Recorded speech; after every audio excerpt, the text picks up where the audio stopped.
A Seattle woman allegedly bludgeons her father to death with an ice axe after he refuses to turn the lights off in their home. When police arrive on the scene, she's disheveled and covered in blood, later telling first responders, quote, "It needed to happen today." Before all this, she was a manager at Jeff Bezos' aerospace manufacturing company, but she told investigators this month's election results pushed her over the edge. So much so that she attacked her father, sat alongside his body watching him die, and later clapped out of happiness when first responders arrived to the scene. I'm Sierra Gillespie, and this is Law and Crime News. We're taking a look today at a really tragic case out of Seattle, Washington. This is our suspect, 33-year-old Corey Burke. She was already kind of in the public sphere before all of this because of her marriage to transgender writer Samantha Lee Allen.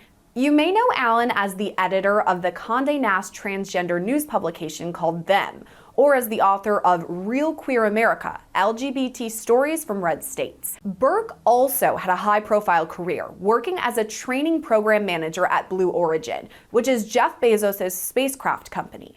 But on November 5th, election night, all that changed when police were called to her $800,000 home on the southeast side of Seattle. Neighbors called the police reporting that Burke broke all the windows in her house and was causing a disturbance. When Seattle officers arrived, there were large amounts of glass shards in the front yard and driveway of the home. This indicated the windows were likely shattered from inside the house. According to court docs, as they approached the residence, they heard a loud clapping sound from inside. That's when officers came face to face with Corey Burke, who was covered in blood. Officers later described her appearance as disheveled, saying her hair was matted in the back, and in the front, it was stuck to her face with blood.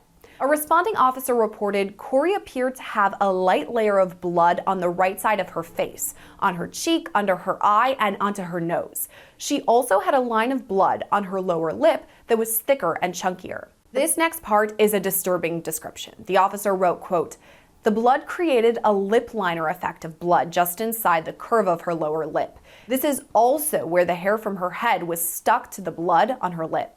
Beyond that, Burke had scratches on her left hand and fingers. She was wrapped up in a blanket. When officers approached Burke, they asked what the clapping noise was. And Corey reported to Officer M. Roy that she had been clapping inside her home because she was happy, so she started clapping. She then told officers she wasn't sure how she'd broken the windows in her house or where the blood on her face came from, but she did say officers were not allowed inside. At this point, officers decided Burke needed to be seen at the hospital. According to court docs, they planned to detain her under emergent detention of the Involuntary Treatment Act. Basically, Burke's current state was off, and officers felt she couldn't care for herself and may be a danger to herself or to others. As Burke was taken from the scene in an ambulance, neighbors approached the police, telling them Burke's father, 67-year-old Timothy Burke, also lived in the home. Neighbors reported that Tim, quote, had a list of medical issues. They also reported that Tim did not leave the home often. This info concerned the officers, so they entered the home in what they called a community caretaking capacity, basically to make sure Burke's dad was inside and safe. In a lower-level bedroom, officers located the body of an older white male lying face down on the carpeted floor. This man, later identified as Timothy Burke, was unconscious and had cuts on his left side, back, head, and ears. He also had what appeared to be a bite mark on his back. Once upstairs, police found a silver and blue ice pickaxe laying on the floor. The axe had blood on it, and soon officers determined it's what Burke likely used to murder her father just before they'd arrived. Later, Burke told investigators she knew, quote, "It needed to happen today." She told investigators she had been reborn near her birthday, which was October 25th, and that she knew there was something important about Election Day. Burke also noted that she was overwhelmed, saying she was working to set boundaries with her father about his emotions. About this, she said she wanted to help people change their attachment to their parents. She stated that she herself felt hyper-focused and disorganized when it came to her own attachment to her father.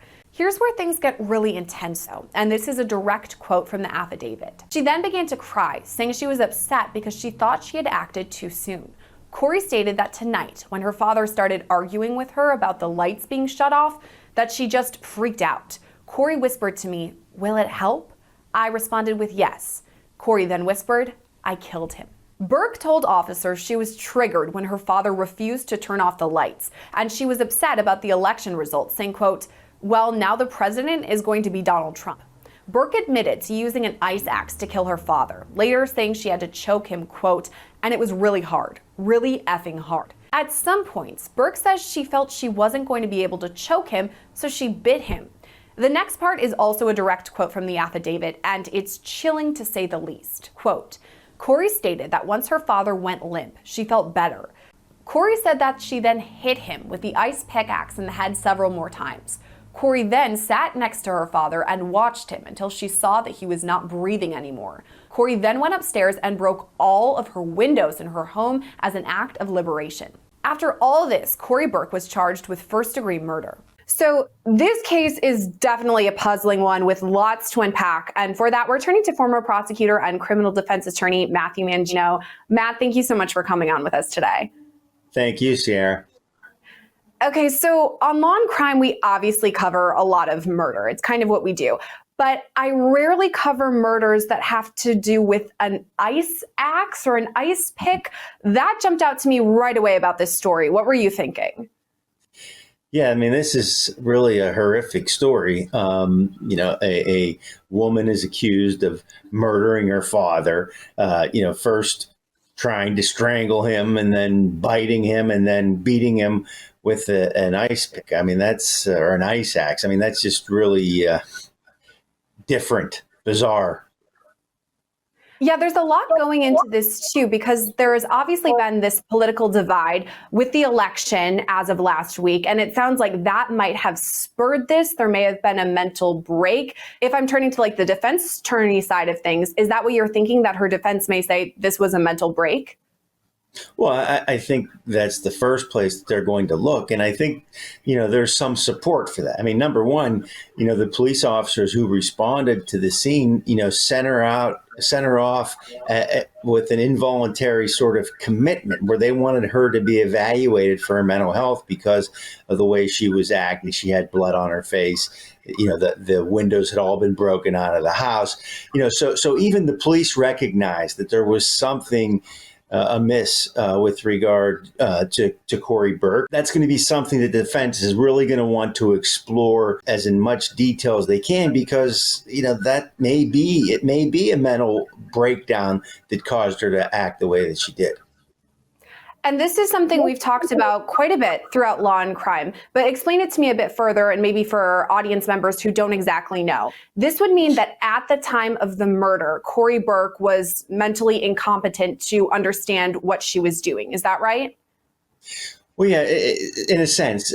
So there's really two different ways of looking at this. One would be insanity. Okay, so an insanity defense requires that the accused didn't understand the difference between right and wrong. When they did what they did, they were totally, disconnected with reality.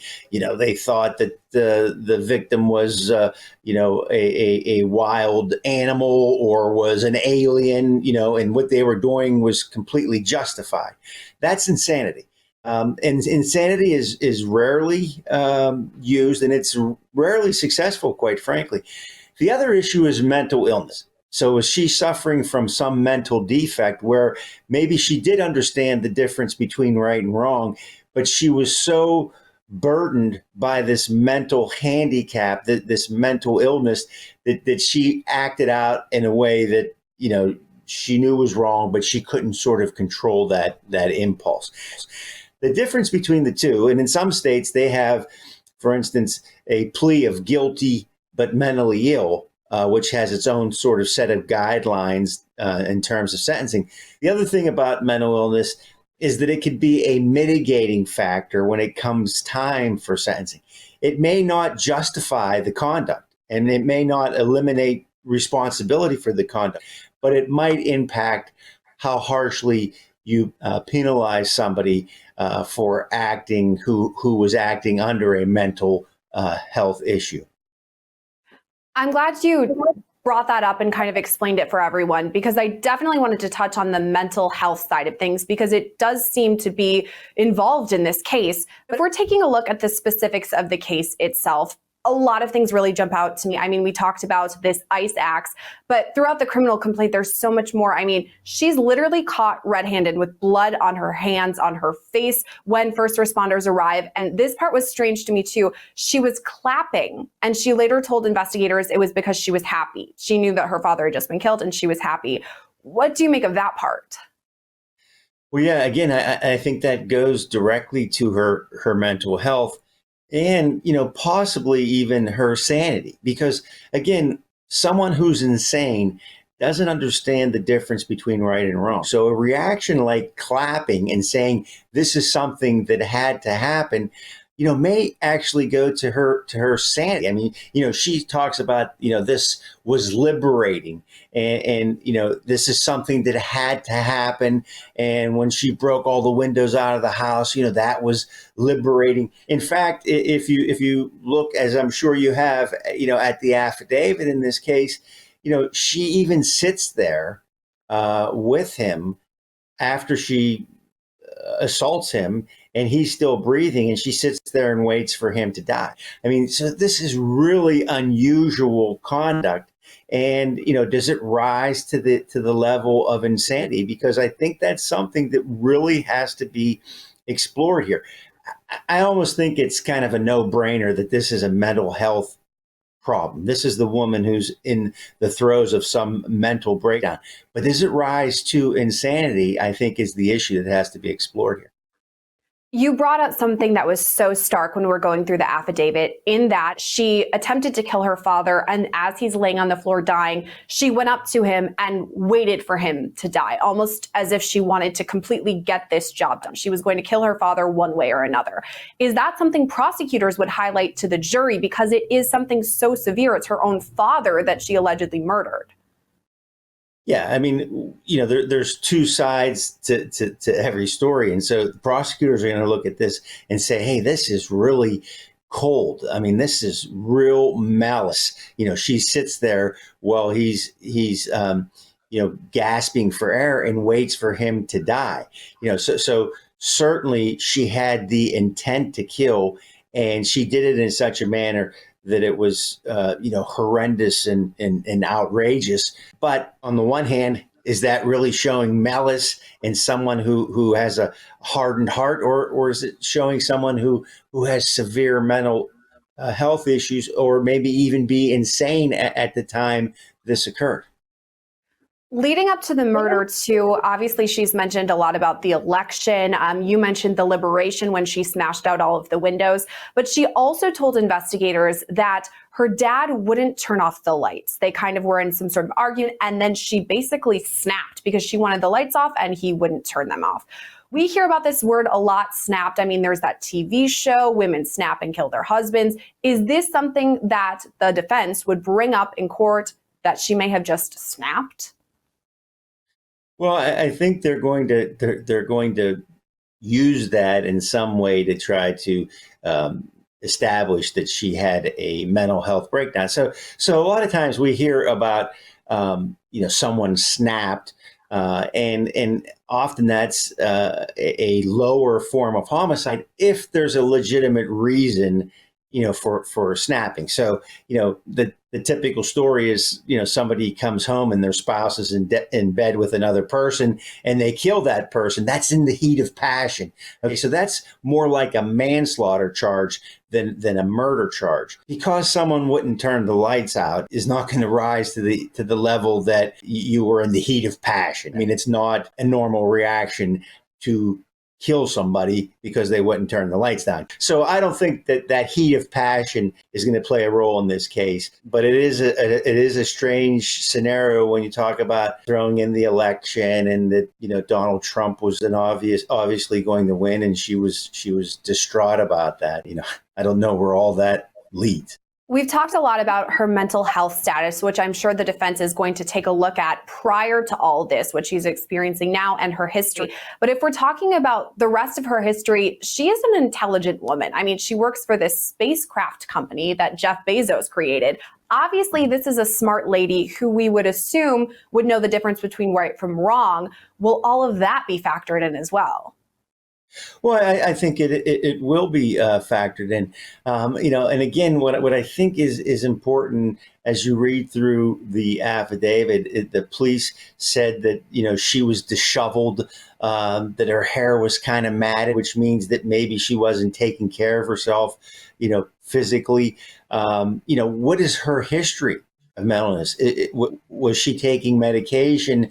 Did she stop taking her medication? Was she in treatment? Did she stop going to treatment? So there are so many, aspects to this that have to be, and I'm sure are going to be thoroughly explored. But I think right at the outset, when you look at this case, a disheveled woman who hasn't been taking care of herself lately, who snaps over the light switch or the election and brutally murders her father, these are not the typical reactions. These are not normal reactions, and no one would suggest that they were. The question is, what's her responsibility here? Did this mental health issue impact her so much that she couldn't control herself? Or, was she just in a bad state of mind and reacted in an abnormal way? One of the reasons I like talking to you, Matt, is because you have experience on both sides, the prosecution and the defense. So I'm going to ask you about both of these things.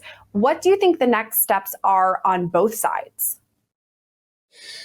Well, the next step, obviously, is going to be, some sort of preliminary hearing, probable cause hearing, to determine if there's sufficient evidence for the case to go forward. She's made admissions here, so that's not, I think, going to be a factor. And we know that the father was sort of homebound, so it wasn't, as though someone else was a caretaker and harmed him in some way. But what's going to happen right at the outset is, I would think, from the defense standpoint, is they're going to want to have a mental health evaluation, and they're going to want to explore her history, if there is any, of mental health problems. They're going to want to look at everything. If I were the defense, I want to see, how, was she productive at work?